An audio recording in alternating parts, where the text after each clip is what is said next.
The match at 165 pounds between Garrett Sutton and Jordan Atienza is surely going to be an exciting one.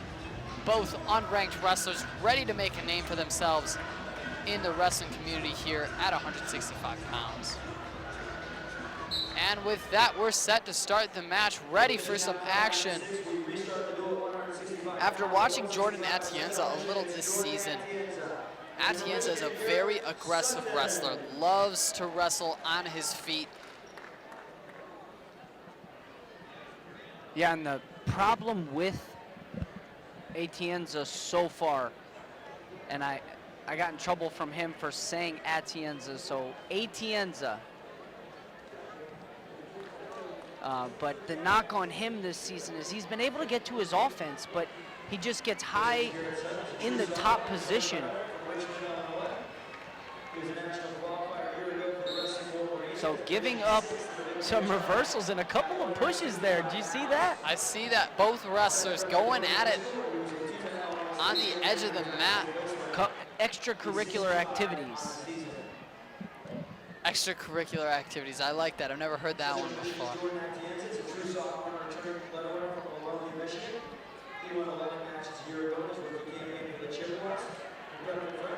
And off to an exciting start so far. 2 minutes left on the clock. Neither wrestler able to get the takedown, but they're wrestling on their feet. They're moving. They're setting up their shots. They're hand fighting. There, Atienza goes with the sweep single. Good defense from Garrett Sutton. Really close to getting his hands locked. Almost had it there. Deep shot. And if you're Garrett Sutton, you should be a little concerned. He's getting deep in on those shots. You can't expect to defend those last second like he did there.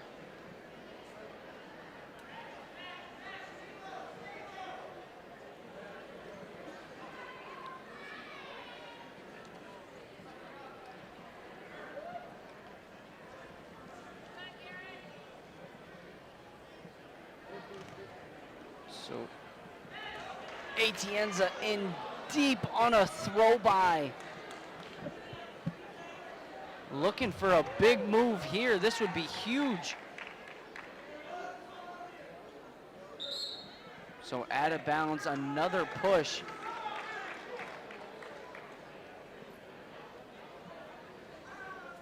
So back to the center, first period, 55 seconds. So a lot of action up to this point here in the first period at 165 pounds.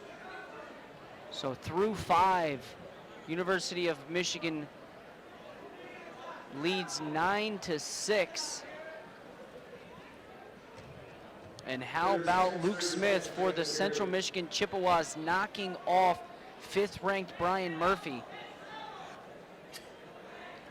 And that's 2 losses in a row for Brian Murphy here at home in Cliff Keene, losing just last week to none other than Isaiah Martinez, the #1 ranked wrestler in the country. Imar, I would say, and you can disagree with me if you'd like, but I'd say he's the most dominant wrestler in collegiate wrestling as it stands this season. He does have a good shot. One of 3 wrestlers that are up, I would say, really have an opportunity to steal the Hodge. Right now, I would say Nick. And now we're going to throw it over to Emily, who caught up with Central Michigan head coach Tom Borelli at the break. Emily? Thanks, guys. I caught up with Central Michigan's head coach Tom Borelli during intermission. In regard to their 2 victories in the first half of the match, he said that they were good scramblers. However, he said that his team needed to be more aggressive and that Michigan kept doing takedowns while his team stood and looked at them. Thanks, guys. Back to you.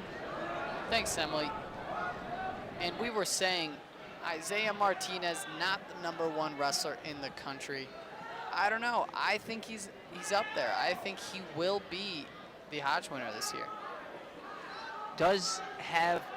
He has a case for the Hodge, but you have to look at Alex Dierner of Oklahoma State, undefeated the past 3 years, 2 NCAA titles. Then you have to look at heavyweight from North Carolina State, Nick Gwizdowski, also undefeated the past 2 years, knocked off Adam Kuhn in the NCAA finals last year, undefeated this season. So 3 undefeated seasons in a row for those 2 guys. It's going to be tough. I wouldn't want to vote. And that's for pound king here in the NCAA Division I Wrestling Championships. But now getting back to the action here in Cliff Keene at 165 pounds, a stalemate called between Jordan Atienza and Garrett Sutton. So 63% win percentage for Coach Borelli. 23rd season as the Central Michigan Chippewas head coach, and he has done a great job with these Chippewas year in and year out, building walls in the state of Michigan and developing these young wrestlers, not only into great wrestlers, but great young men as well. And that's the role of a head coach. Coach McFarland, the University of Michigan Wolverines, also a great coach. Turning around this program, not saying they were never a good program, but never a top 10 team like they have been, not in quite some time. So this is where I mentioned Atienza gets himself into some trouble, is getting high in this top position, needs to stay under the arms, and he's doing a good job so far, but gives up the one, and that's what you need. With 15 seconds left on the clock, he gives away the 1-point escape. He does, however, have 1 minute and 45 seconds of riding time. 5 seconds left. Let's see if a wrestler can get a takedown, but it doesn't look like it. As the second period ends, a lot of aggression here in this match. I just saw a little bit of a head bump from Garrett Sutton, a little bit of a headbutt, rather. And these guys...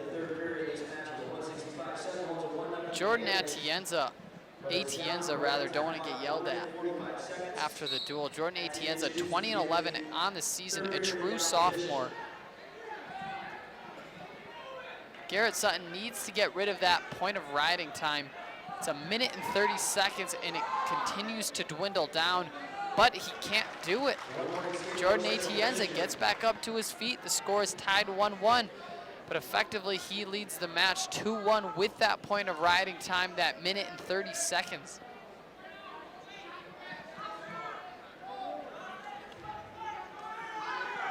So Sutton needs Sutton, what's the go-to takedown? What is Sutton going to go to?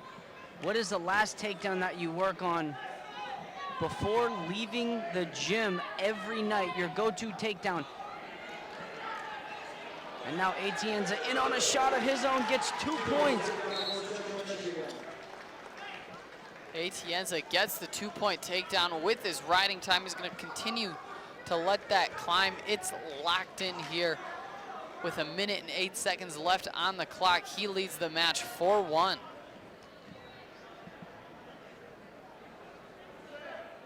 And we just took a look at Garrett Sutton, 6-6 on the year as a sophomore wrestler for the Wolverines. And he needs to get moving here. He needs to get an escape and a takedown to win this match. Well, the riding time is coming also at 140. So he's gonna need or get a reversal here. And this is where I said Atienza's got himself into some trouble all season. And the coaches say cut him loose. Well, because of that extra point of riding time, he has 40 seconds. And they know he needs a takedown with 33 seconds left on the clock. He needs to get moving. If you're the wrestler here in this position, what do you do to get that takedown? Just continue to push the pace, continue to shoot. Continue to push the pace. Look for stall calls. Get to your offense. Don't let Atienza slow you down. 15 seconds left in the clock. And this would be huge. And a suicide move there. Tried to get the 6-point, not 5-point move. Isn't able to do it. You see the coaches, Kellen Russell, Sean Bormet, Joe McFarland looking away after that move. They know he tried, but wasn't the prettiest attempt.